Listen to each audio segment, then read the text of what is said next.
Hi, this podcast is a collaboration between the local Creative Youth Partnership, Music Generation, and Foróige, supported by Creative Ireland alongside the Limerick and Clare Education and Training Board.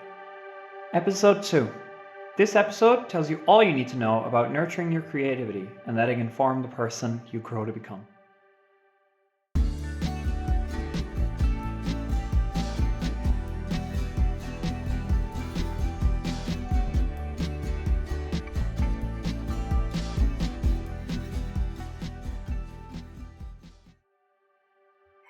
Hi, I'm Tommy, and today we will be talking about creativity and how it is important for the development of young people. So, well, I think we should start with how it's important in schools.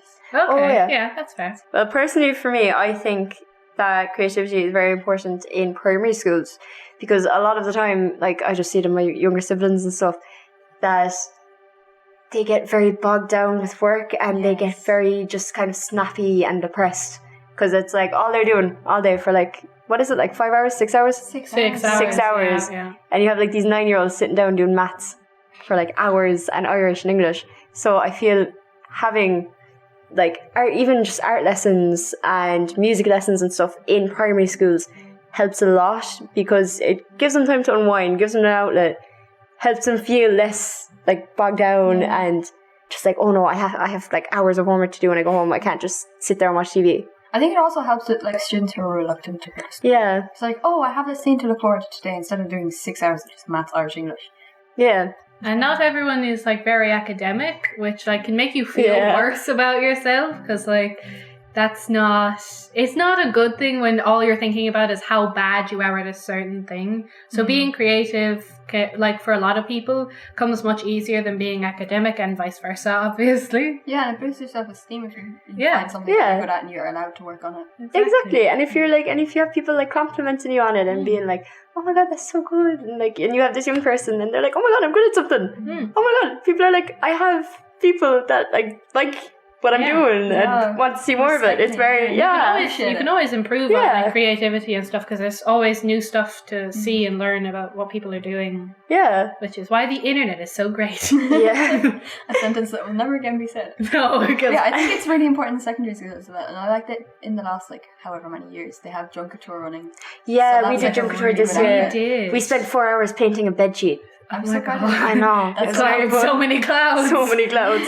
But yeah, it's one of those outlets that you don't really think about much as fashion. Yeah. Yeah. I love fashion, and honestly, I feel like a lot with creativity, it's just expressing yourself, and fashion is a very outward way to do it. Because if you see, I'm just going to speak on one of my favorite designers.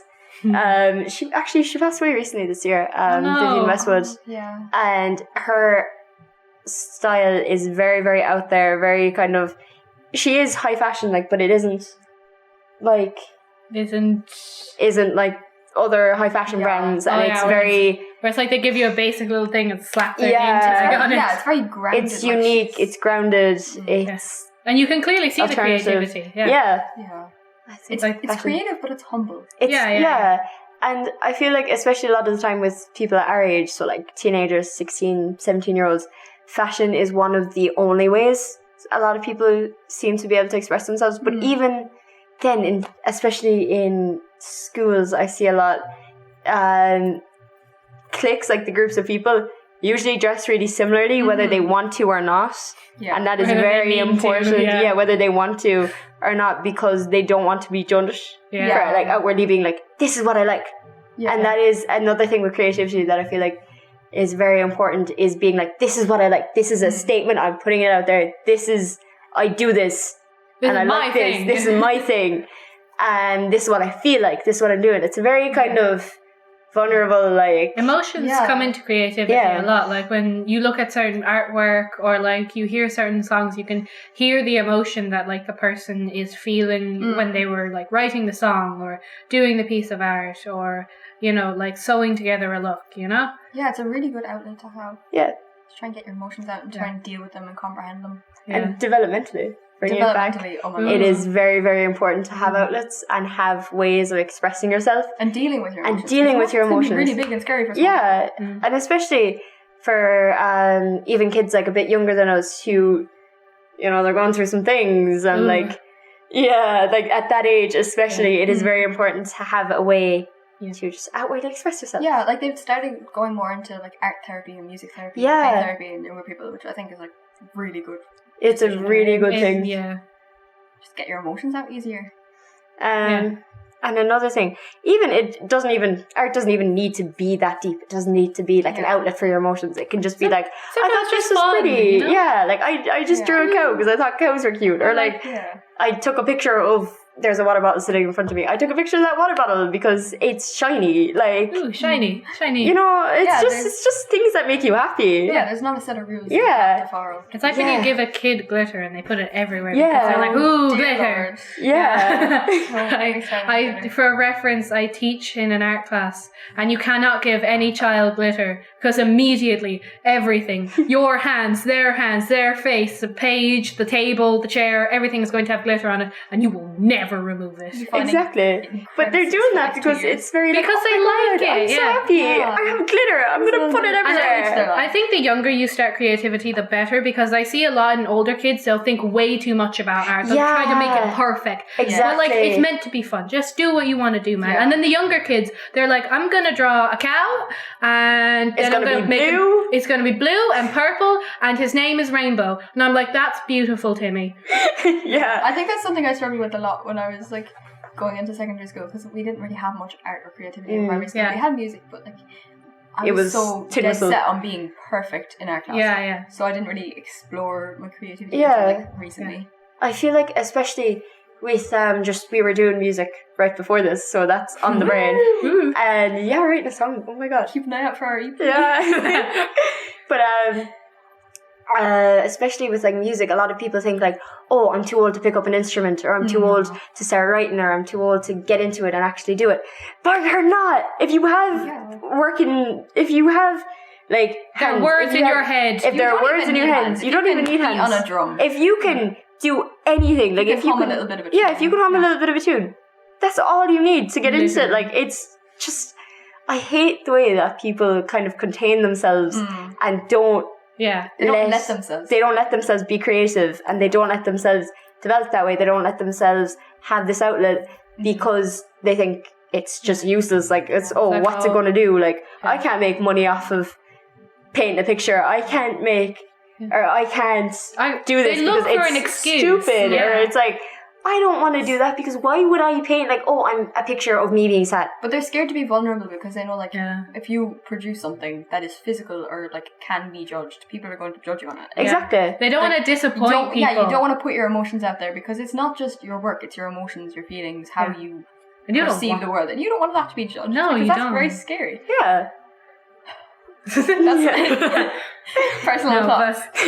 Yeah, but it is scary. It is a very scary thing. Yeah. Like putting stuff out there, Like I think the more you do it, even if you just do it for yourself for a while, and then like you'll build up confidence slowly.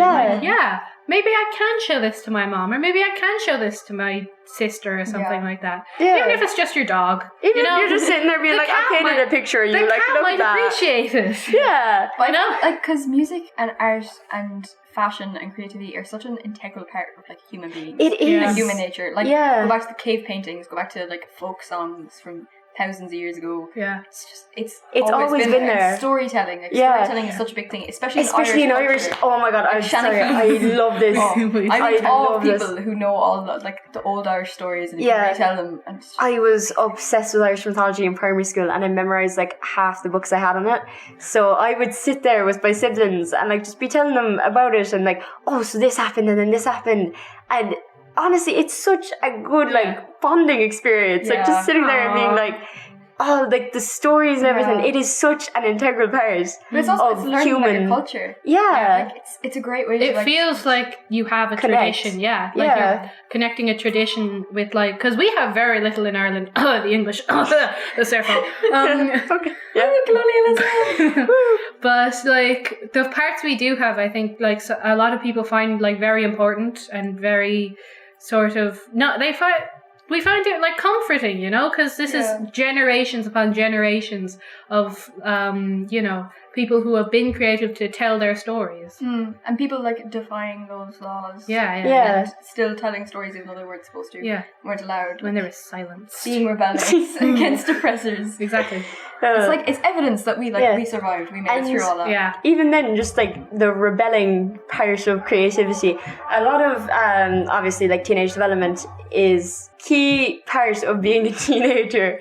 And like having all this creativity and this freedom now that you're older is going against a lot of what people say. Like if someone tells you you can't wear that dress, you can't do this, do it. Like that is an integral part of being a teenager and learning.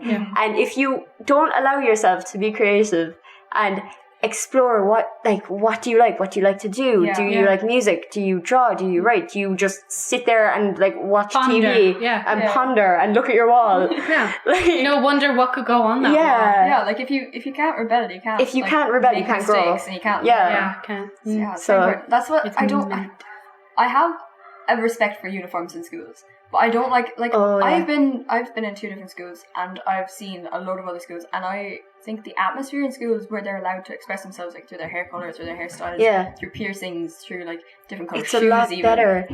They're all so much happier and they're so much more comfortable in themselves, and there's less judgment, because if you go any way out of the ordinary, there's not as much like pressure put on you to go back into the little box that you're put in, and the society thinks is okay and natural and normal. I genuinely I've been in a uniform since I was like 4. Just both the schools, my primary and my secondary, have very strict, I would say, uniform codes.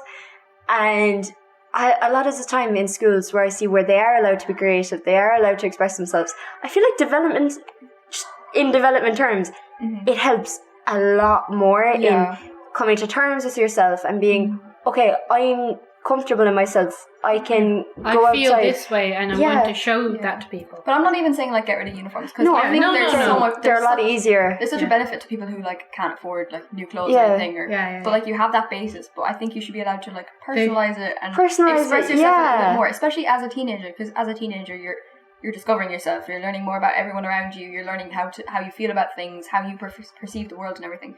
But like in primary school, I think it makes sense because it's just a lot easier. It's easier to keep clean uniform, you can throw in the wash and put them on tomorrow. Keep wash of it, whatever. But I like my old school when I was up till 3rd year.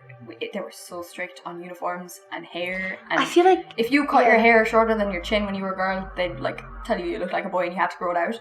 And it was so much pressure to be perfect, and not even just academically, just like how you were perceived by everyone else. And I feel, exactly, in schools, I feel like schools without that sort of pressure, a lot of the time, people get along better, there's more of a community, there's more respect. Like my school now, there's so much respect between all the students, between the students and the teachers, between the teachers themselves. Like there's so much respect between everyone, because they have that little more control and it's not like you're personalization and representation of themselves and their identities. It's just, I think it's a lot more beneficial to us. Personally, it's very important. I feel like everybody should have some sort of outlet, whether it is sitting down watching TV or playing music or whatever. Like, I think it's great to have like an end product that you can go, I made this, I did this, I have accomplished something. Even if it is like something really small or something like so big, it doesn't really matter, because you have brought something into the world, and now everyone, and even if you don't want to show people, you still did something, and it's still, it's for you. You've done it for yourself. Yeah, I like that. I like that. But you can continue working on things. Yeah. Like, I know just you keep with your it nail yourself. art. Like, I'm sure 3 years ago you wouldn't have been able to do the kind of nails you have now. They are really, really beautiful nails. Thank you. But like, you can keep improving. You can keep working. There's always going to be something new. There's always even something new. Because I write poetry, and the poems that I write, I don't just like write them immediately, and that's my end goal. That's you work on it. Like, you work on it. Towards. Like, I've had poems in my notes app for like 2 years that I'm still changing, because I'm like, that sounds a little bit odd. But I like that you have that thing that you can like keep progressing, and you can keep changing as you change over time. Yeah, exactly. And I think that sums up our opinions on creativity and our Thank you. Thank you for listening. Up next is Visions by Riain. This song is about the false positivity found in dreams. It is in the style of shoegaze, and noise pop with psychedelic influences.